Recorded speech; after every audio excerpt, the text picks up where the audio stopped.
Well, greetings, everyone. Welcome back to another episode of WTF Walk the Floors. I'm Stephanie Leger with First Rate Hospitality, and I'm joined with my co host, Michele Kline of Kline Hospitality. How are you doing today, Michele? I'm doing great, Stephanie. How are you? Very well, thank you. So, what are we going to talk Lovely. about today? So here's the thing. I am putting you on the spotlight. And All you heard right. that I said spotlight and not on the spot. Here's the thing. I recently read an article that you wrote for the publication Hotelier. Mm-hmm. And I think it's a topic that we talk about when we go to perhaps women specific conferences, right, in the industry. But this is a topic that relates to anyone, really, anyone who travels. And the article was Solo Travel Safety Insider Tips from a Female Hotelier and Road Warrior. And if there's a road warrior that I can relate to, is definitely you. So I want to walk our audience through this article without taking too much, because we do want them to go back and read the whole thing, right? And we don't have Yeah, that much time. But we'll definitely post the link to it when we do the post of the on a podcast version, YouTube, and then on social media. So you'll have access to reading the whole article.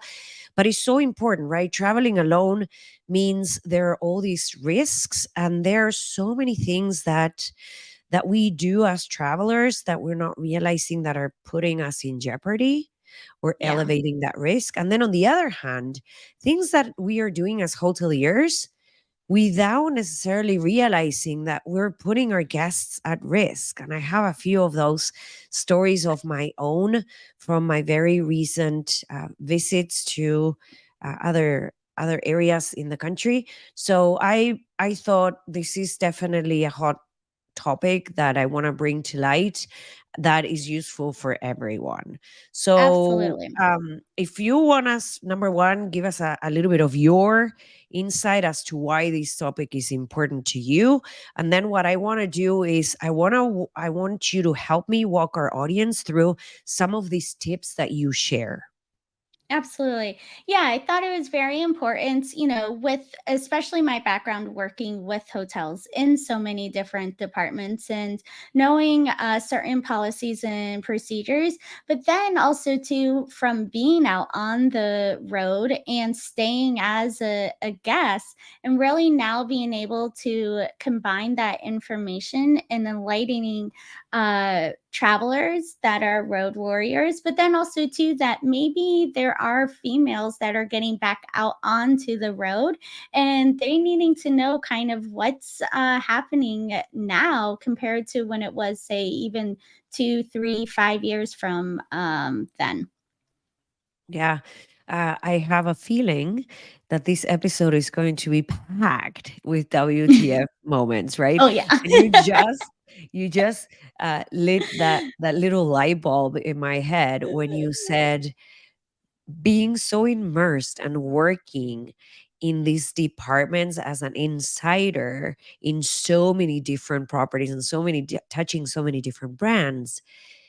That's a WTF moment if you think about it, right? Because Yeah. now we're walking the floors and we have so much knowledge of the ins and outs and the policies and procedures that before we start making those amazing changes, it's scary. The knowledge that we Yeah. have in many instances is really scary. Policies that are not there, policies that are easy to bend, right?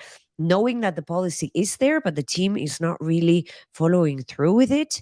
So that's definitely checkpoint number one. We just got a WTF moment. Thank you for Yeah. that.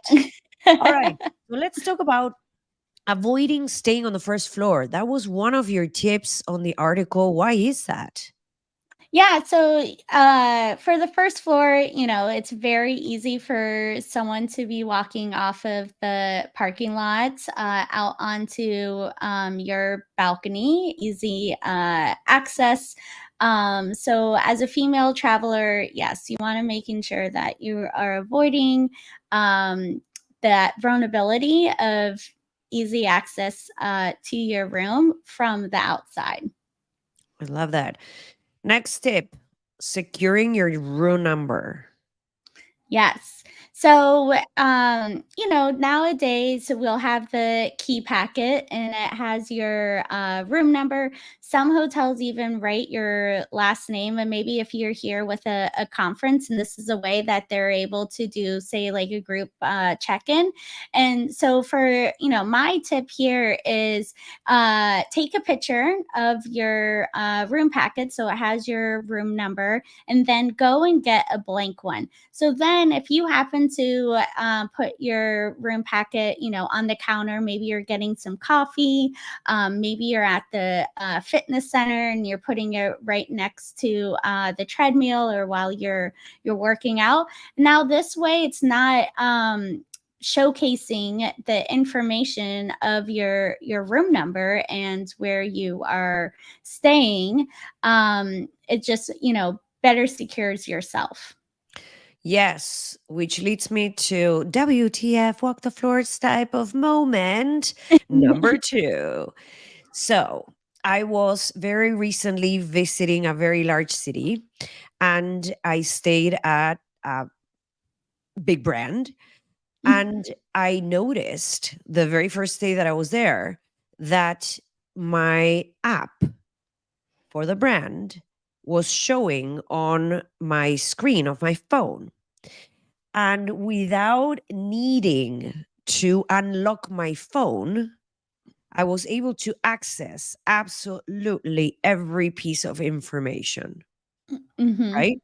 My room number was there, like literally, my key was available, the whole thing, right? So, uh, these are the things that we do in an effort to facilitate more comfort, facilitate more speeding up the process, right? An experience that is going to be faster, yet when we implement the technology, we're not really paying attention to the risk associated with it, which is Mhm. your room number is now readily available and I don't even need your face recognition for it. Not just that, but also Exactly. your key. Yep. Crazy talk. All right. The use of peepholes. Yes, peephole. Yeah. Oh, So, a few years ago, it was in the news, a very well-known sports caster that was being recorded through the peephole and invading her privacy. Since then, more and more hotels have made it as their brand standard to have a peephole cover. But for us that are in the hotels, we know that's easily one of the things that breaks off when housekeeping is cleaning it, or even just the guests trying to play with the covering. So they do have these covers. It's like a rubber that can just fit right inside the peephole. So then this way too, you're protecting yourself from anyone looking from the outside and looking in, and it kind of just gives that sense for privacy as well. super. There are many ways of Yeah, being creative to make sure that that is secured and, and covered. I love that. All right. Latching your exactly. door.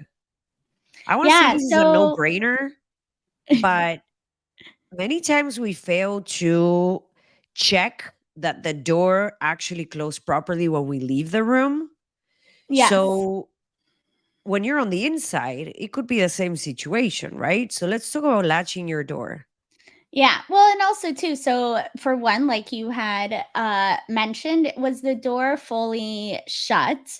And then also too, that we know sometimes the employees may have heard 6:31, and then they're like, shoot, was that 6:31 or 6:40? 641. I thought it was 631.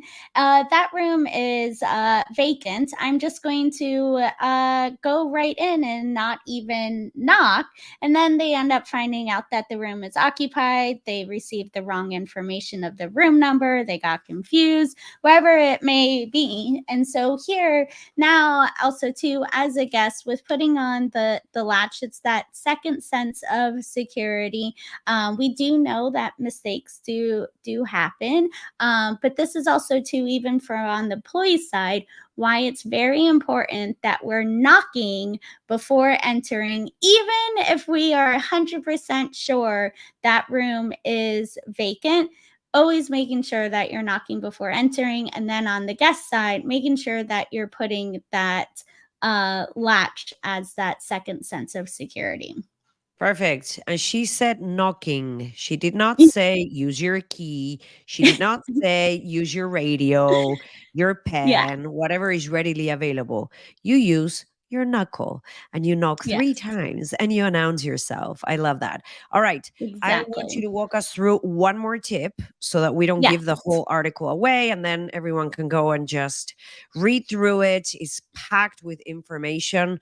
The next one to me that I want to highlight is keeping the room lights on when you exit the Yes. room, right? For people that are in love with the environment, it hurts your heart to leave a light on in the room the whole day when you're not going to be there, but it's really a safety feature, let's say, Yeah.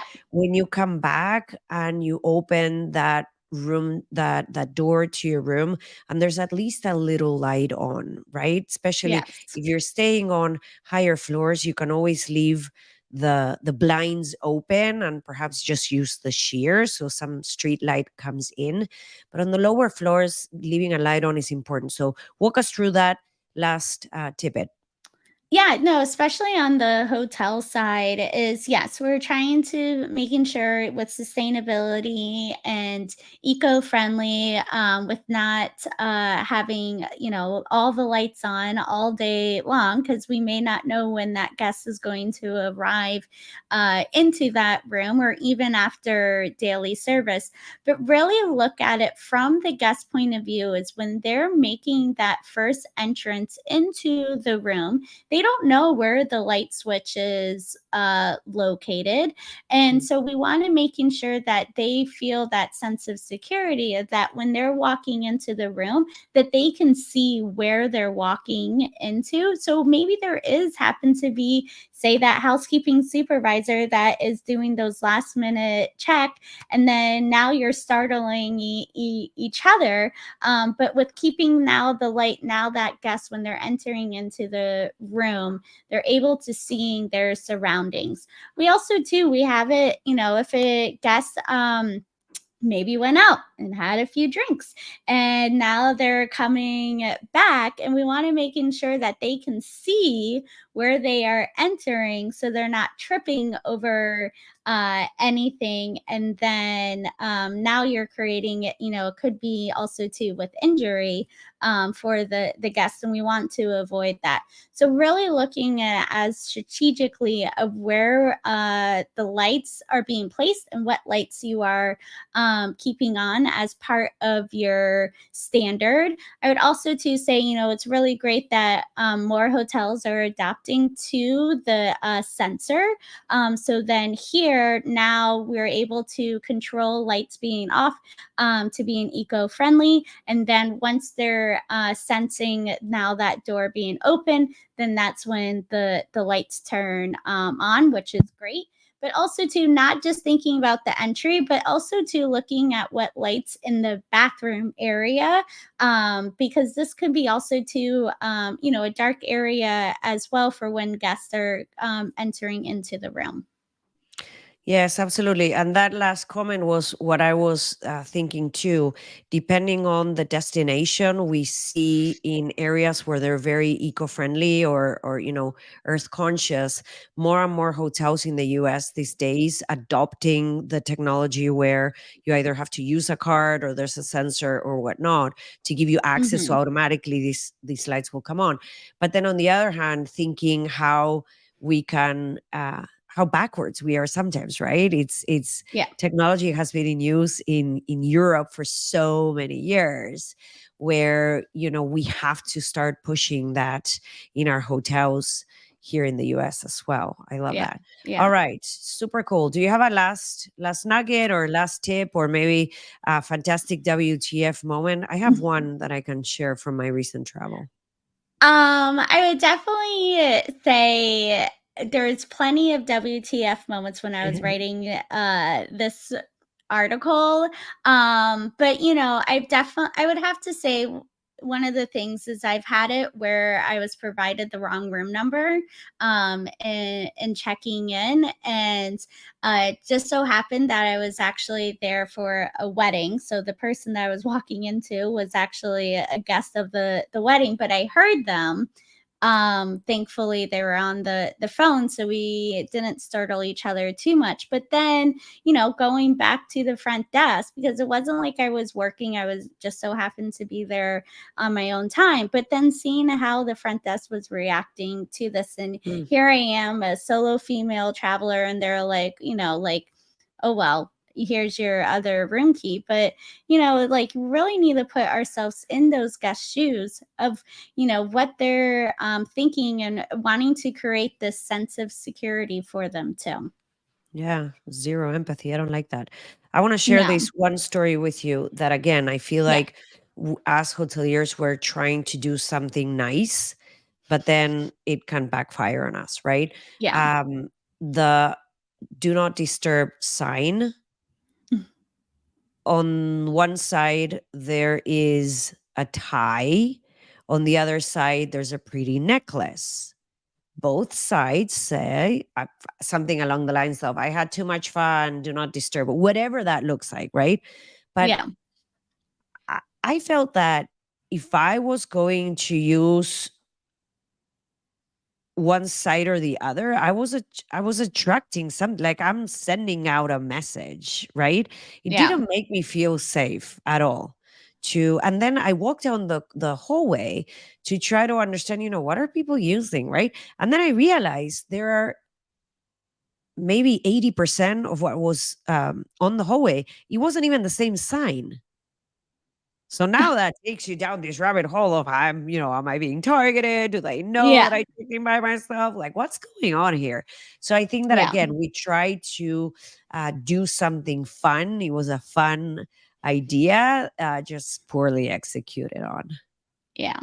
Yeah. Yeah, I agree. All And even right. with the do not, going along the lines with that do not disturb, sign, is there's even times that I'll just call front desk or housekeeping and let them know I don't need service while I'm here, because I feel like putting that do not disturb sign out on your door is also too, like you say, it's like An indicator I'm attracting. not here. Yeah. Yeah, exactly. Interesting. Very interesting. All right, very cool. Stephanie, thank you so much for sharing your insight. Everyone, I do encourage you to check out the article. We'll post the link so you have access to it. Other than that, thank you for being on the other side, and we'll see you next week. All right, see you later.